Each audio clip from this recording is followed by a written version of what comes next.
Hello there, my name is Skywalker, and welcome to the PanicCast, the podcast where we talk about a variety of games, and this one in particular is about Destiny, in particular the new April update, and the information that has been revealed in the streams. I am here with Cornish. Oh. Face. Hello. And Wizards. Hello from the other side. Thank you, Adele, again. So yeah, amongst the load of information, there was a whole lot of stuff about new content and a new whole way of doing things. Some of it I think is quite exciting. Some of it it's kind of cool, but potentially opens up to problems in the future, aka microtransactions. So in terms of the new content and the new activities, is there anything that particularly stands out to anyone as something they're most looking forward to getting into? I think I'm hoping that the Prison of Elders will now become what they wanted it to be. Originally, I always found the original Prison of Elders was just a bit. It was just a bit grindy. Yeah. And also there was the fact that there is no checkpoints, even though on the stream went, there'll be checkpoints, and they had to say, there's not actually any checkpoints. Yeah, I saw that, was incredibly excited, and then realised there wasn't. I mean, I don't know if there's going to be something quite as horrific as Skolas in Prison of Elders, because they've said they're bringing back the old bosses, and then there's the new bosses as well. Mm-hmm. But I don't know if that includes Skolas, because he was obviously a special event. You never got him, you know what I mean, amongst the normal boss rotation. He might be one of them special event bosses that they've got lined up for it as well, though. Okay. Yeah, I mean, I would quite just like as a possibility. Yeah, I mean, I'm quite. It's been I don't know if I'm open to doing it again because it simply has been so long that I've forgotten the pain, or if it will genuinely be fun. I mean, I think the mechanics of that fight. But at the same time, we've got swords now that nullify the entire mechanic. Yeah, see, I don't. If the light's been upgraded, I don't know if that will still. It's interesting to know if that still counts. I mean, I think it would. Yeah. When I did it the other day and I blocked it and it took like 10 on ammo off the sword. It really wasn't that much. Yeah, it wasn't that much. And I've done it when I've been half dead before and I've blocked and it's and I've still been alive and had a fair amount of health left. It's really it's not crazy difficult. So what are they actually changing? What are they actually changing in Prison of Elders? Okay, so from what they've kind of said, so they're taking the regular, if you went into normal matchmaking Prison of Elders, what is it? Is it 28 or whatever it was? Forgive that number if it's wrong. Whatever it is. I think it's 28. Yeah. 28, 32, 34, 35. Woohoo! Thank you, Wizards. So they're taking that base matchmaking one. They're bringing that up to level 41. Right. So it's now, because before, it wasn't even House of Wolves, that matchmaking one wasn't that hard. It was just a way to, play it and get some base level stuff and use keys. You have to do the harder stuff to get the etheric light and whatnot. Whereas the level 41 stuff now will drop, up to 320 gear, which is, not a lot of people still need to get to 320. And it will have matchmaking, and that will have all the bosses that we had before. They're also adding a taken version of each boss, so there's new bosses to fight with new abilities. The interesting bit is they're essentially the new kind of end game or hard version, I guess, compared to the normal raid, that drops up to the 335 gear. It's called Challenge of the Elders. Now the way that works, it's kind of mixing it with almost like a kind of Trials of Cyrus type thing where you get a scorecard. Now this isn't like a normal thing where it's you're going up and then defeating a big boss at the end like Skolas. It works like Halo Firefight where it kills the scored and headshot. You get bonus points for headshots, and the idea is to hit a score requirement to get a gun. So there's two requirements. There's a you need to try and get a gun. You need to get X amount, and then to get a piece of armor over the entire week, you need to get X amount. So it means that even if you don't never get that first amount, cumulative amount. Yeah, cumulative amount. It's 30,000 for the gun, 30,000 XP for the gun, and 90,000 over the week. Yeah, exactly. So it means you can keep going and definitely. So the 30,000 has to be done in one run. In one run, yeah. Mm-hmm. Now, from what they've said, they've not built it to make the bosses super difficult. The bosses aren't that hard to kill. The difficulty is in maximizing your kills from the ads and then killing the boss at the right time. Because if you take too long, Varric starts deducting score. So it's a very strategic. I think like I think you're saying, Cornish, about doing what they wanted. Every time you played Prison of Elders, it was kind of exactly the same. Whereas what this is like, anytime you get a high score involved, you kind of want to beat it. More of a personal thing, and I think it gives you a reason to go back beyond just getting stuff, which I probably want to start beating that. I think I think they're trying to appeal to the sort of the speed running community and all that sort of stuff, because that ties into, I know they did a event in America where they did speed running of strikes. Oh, really? There was a whole league, and they went all around the different colleges, universities, so I think it's tying into that cool. And trying to build. Yeah, it was US only. So unless you want to move to America, it's quite a long way. I do want to do that stuff. Yeah, I don't tap into that. Yeah, that makes sense. And speed running was a huge deal in the Halo community. What I dislike about this is the fact that there's no new room. Why can't there be a taken room? True. That's true. With a taken boss, because the whole thing is they've been imprisoned in the Prison of Elders, yet they can freely phase through. They don't have their own area. Maybe it's a bit too much, but I would have liked to see. That's a good point. I don't have an answer to that. What I will say is that I read this question on Reddit. Someone brought this up, and one of the top answers was basically there is a Grimoire card. And again, this is by no means a genuine proper answer. But there is a Grimoire card that states that there are things in the Prison of Elders that should have the power to leave, but for some reason are kept there, and the Awoken seem to have some sort of ability to constrain things that otherwise shouldn't be constrained. That's literally that's very, as I said, it's not really a proper answer. Hopefully they'll hopefully maybe in the but it never cards, is when it comes to Destiny. Well, a lot of House of Wolves, they'll Grimoire cards for all the enemies you hunted down and that kind of stuff. Hopefully there will be Grimoire cards for the specific taken bosses you kill that explains who they are and why they're there. I mean, I would assume you will fight each one in their respective previous faction they were. So you'll fight the Hive guy in the Hive room, would make sense. But yeah, it would have been cool if there was another room. I think what they said is every time you load into it. But then you would have 4 bosses in one room, wouldn't you? Yeah, which means that which I guess on the flip side means that they would have to write each encounter to the same room, whereas they can use each for different ones. I think. It's kind of but I wouldn't care if I had to go to each different room for each different encounter. That's what I mean. That's the kind of the way it is now. If you had a new one room for all the taken bosses, all those taken encounters would have to be written for that same environment. Whereas now it's using all of them. I think at this point we've kind of got to the point where very little content in these kind of patches will take place in entirely new created spaces. And I assume that's down to their kind of content creation stuff. I think it's probably because they've got, essentially what we seem to know is they've got 2 teams now. They've got the Destiny 2 team who are building Destiny 2, blah, blah, blah. And they've got they're calling the live team, which basically is caretakers of Destiny 1, keep it ticking over, keep people interested up until 2017. They're releasing Destiny 2? 2020, probably? Yeah, a long way. Yeah. You mean the prison guards that are stopping the prisoners of Destiny escaping? Basically, yeah. It's pretty much keeping feeding, our addiction alive. Yeah, exactly. Drip feeding the content just to keep and the prison guards release in fall 2017. Yeah. Yeah. That's a brand new prison. My understanding is you've not got many people in that live team. You haven't got full content creators, and they basically, I think they try to do as much as they can, and then sort of borrow people from the main team. Yeah. I mean, I don't know any numbers. I think the live team when Destiny came out was like 3 people. Now, obviously, they were tasked with doing the original events. It cast your memories back, if you will, to Queen's Wrath event and the complete non-event that was. I mean, it was. Because when the game started, they had this calendar, didn't they? With these different events. Yeah. I remember. That was just before one of the DLCs. Yeah. It was before. So Petra, there was Petra was in the tower, where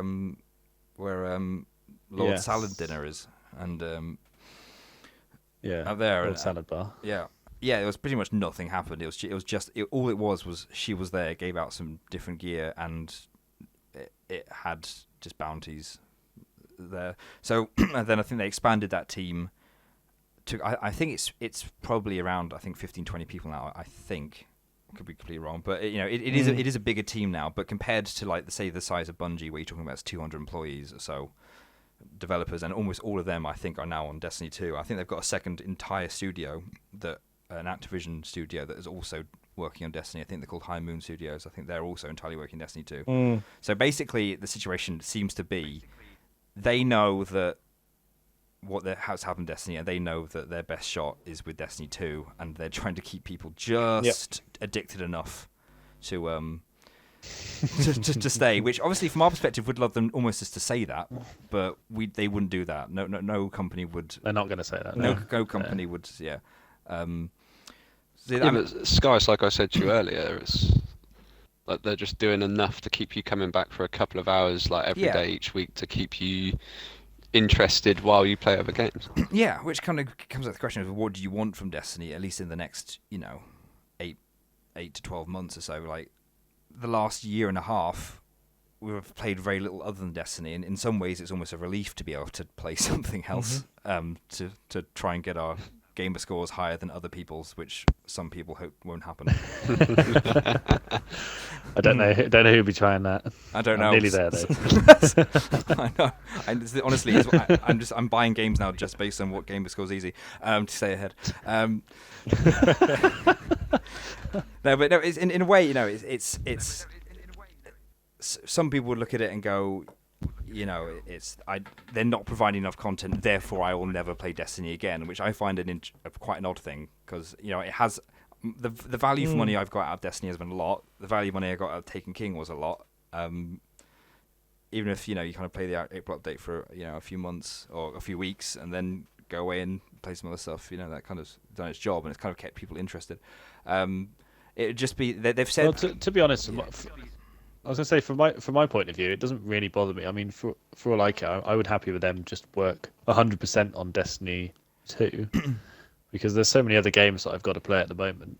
It really doesn't bother me if I play Destiny or not. I mean, the new update will come out. I might play that, once or twice, and then to be honest, I'm just looking forward to Destiny 2. And if they released all the new gameplay with Destiny 2, then that would be fine for me. Yeah, that makes sense. And I think it's kind of the same. Given either way, I would rather them put as much effort as possible into Destiny 2. What I'm kind of hoping is that a lot, because obviously they've got the new, just to segue into that a little bit, the new chroma system and stuff like that. I'm kind of hoping that to a degree they are experimenting with different ideas with Destiny 1.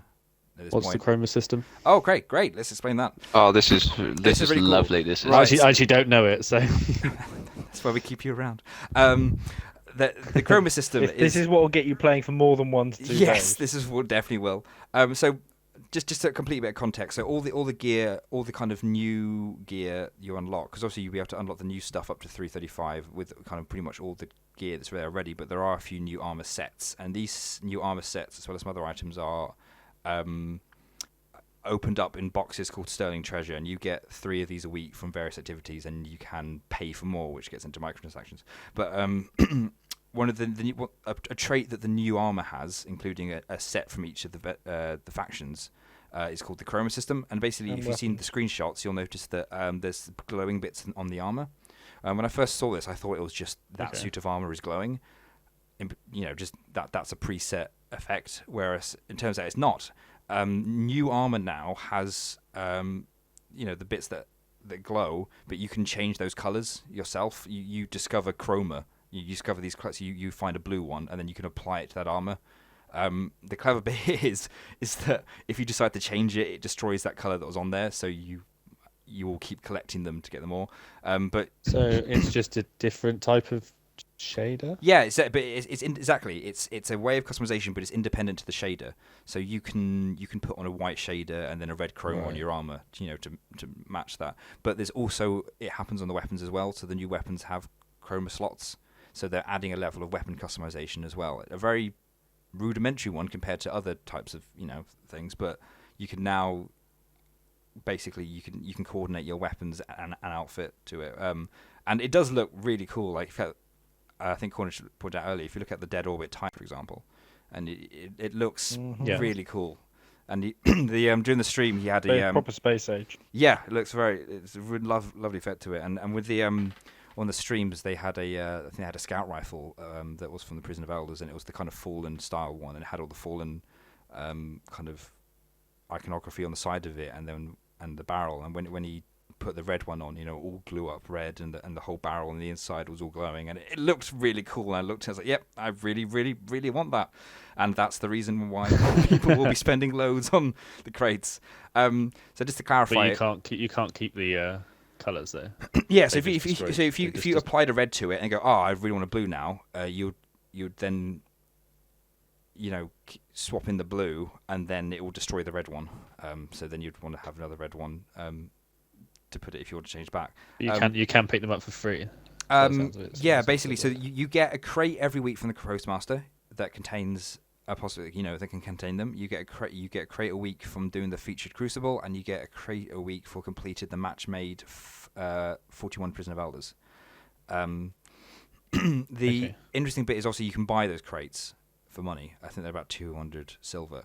The point to note with them, and this is kind of a loophole they've created, is that the crates, the gear dropped in the crates, also you get the chromas and stuff, but the gear dropped in the crates is only 3 defense.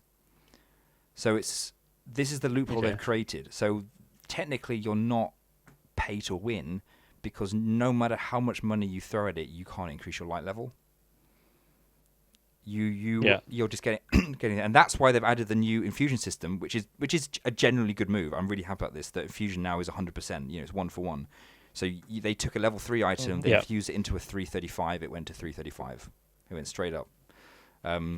So essentially, you will get the pieces of armor, and obviously that there's still rolls on them. So people that want that gear and the people that want all that stuff immediately can pay and get it all immediately. Which I would still rather personally you get you unlock all the cosmetic stuff through working for it, but they can't make their character more powerful, so that's still off limits, which is good. And I think they're kind of at the limit of how far they can get away with. So yeah, that's essentially how the kind of whole system works, and the way they've kind of done it. I think it is a bit on the edge, but anyone that said that it is pay to win, that's not true. It's you can't increase your light level by it. Basically, essentially it's It's one thing is that you can actually try out new weapons in a way, because if it's a 1 for 1 infusion, if you be like, I like this gun, but I don't know if I can really use it, but in the current infusion system, you've got to say you wanted to get something up to 320 light, you'd have to burn, I don't know, and it was 280. You're gonna have to burn through 3 or 4 different things to be able to get it up. Yeah. And that's it, and then that's lost. So essentially, you're losing those guns. So you're like, well, I like this gun, so I might as well just keep it. There's no real point in trying something new. So in this way, you could just, okay, I don't really like this gun, I'll keep it. I want to try this. I know I've got a spare 335, which I can chuck in that. And if I don't like it, I've not actually lost it. That will just be my new spare 335 thing. So that works. I quite like that. Yeah.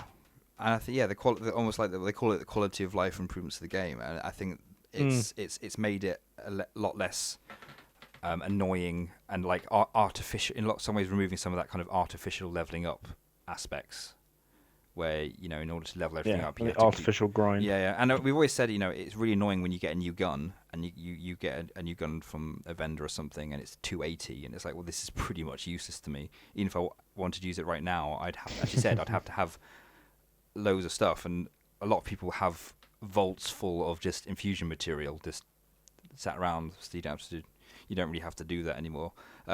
Also, the vaults are increasing, which is nice. They're adding another page to every. I was going to say good news. Added vault. So they've just found some more vault space. They did, yeah. I think it was out back somewhere, which was, I don't know why they didn't check. I don't know. I don't know why. I could understand them saying, well, for the remember when they last upgraded the vault space, they said, this is basically to do with the limitations of the old systems. Yeah. Why did they not just say, why do they not just put the vault space up to where they're going to put it up to now?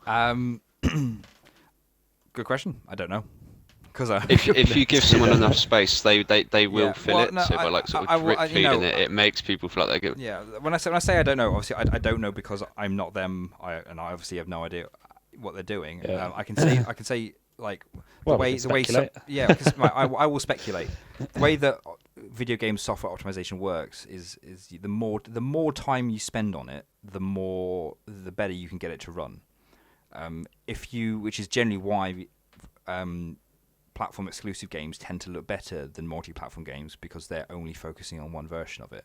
Another example is if you look at Halo 4, which is an end of 360 lifetime game, compared to Call of Duty 2 or Perfect Dark Zero, they're all, you would think that they're on different platforms. The graphical fidelity is ridiculously different, and that's because they've got used to working with those architectures and stuff, and then working with that code. I would imagine that they hadn't got to a point that they could do that with the vaults, and then they were working with it and managed to just about get it to work. And then, with given more time, we're able to do more. So, that, given what I know of video game development, that was how I'd say it. It could purely be that they just wanted to spread it out, but on the other hand, given how video games tend to work, it is completely plausible that it was just they managed to get it to work, and then given more time, they were able to push it further. Yeah, that's what I mean. But, wait, what do you guys think about the HUD changes, by the way? Like, do they have to turn in? Oh, the HUD changes. I really like the like changes. the thing they copied off the Division, in my humble opinion. Okay, so what is this exactly? Okay, well, you can basically turn off your entire HUD, so you can have a full sort of cinematic. Okay. I don't know if that's necessarily your character and the surroundings. Seeing as that's been in video games for a very long time, turning off the HUD. But yeah, that's true. It just happened to be something that the Division had, but yeah. I think it's probably an innocent coincidence. You mean like innocent coincidence? Oh no, I think it does, because like Bungie announcing their update on April 12th and Division announcing their update on April 12th. And yes, I like was one just of going their to say that. coincidences. Let's move on. No, but I definitely bastard. think the HUD's really cool. Like, and it's something I've wanted in Destiny from the start. To be honest. It will be very nice, because Destiny on the whole is like a beautiful looking game. There's some really nice areas that you could just have some screenshots, like just Yeah. I also view think and it's enjoy going to yourself. be good because obviously some people create content. So some people create content and they use like the Destiny to create that story, and this will make it a lot easier for them. Yeah, so basically that sort of stuff. So they can turn off the HUD, and then they can do stuff like that without having to crop the screen. Yeah. And like remove weapons and like all the things, because people do it now. I don't know if anyone's seen the Destiny Police couple of videos that they did. I haven't, but I will check it out. But like they basically did it all in game, and it's really good. But you can tell they've had to crop the image, they've had to use people with no guns. Very early Red vs. Blue Rooster Teeth, if anyone's seen that, going way back. Yeah, basically. Yeah. And essentially a lot. Yes, you said like a lot of Halo's early popularity, I think, was built off its creative community, and it's Halo 2. They put in a lot of tools to help do that kind of thing. So yeah, I think it helps the community when they kind of give them the tools to help them be creative, and also custom games would be helpful.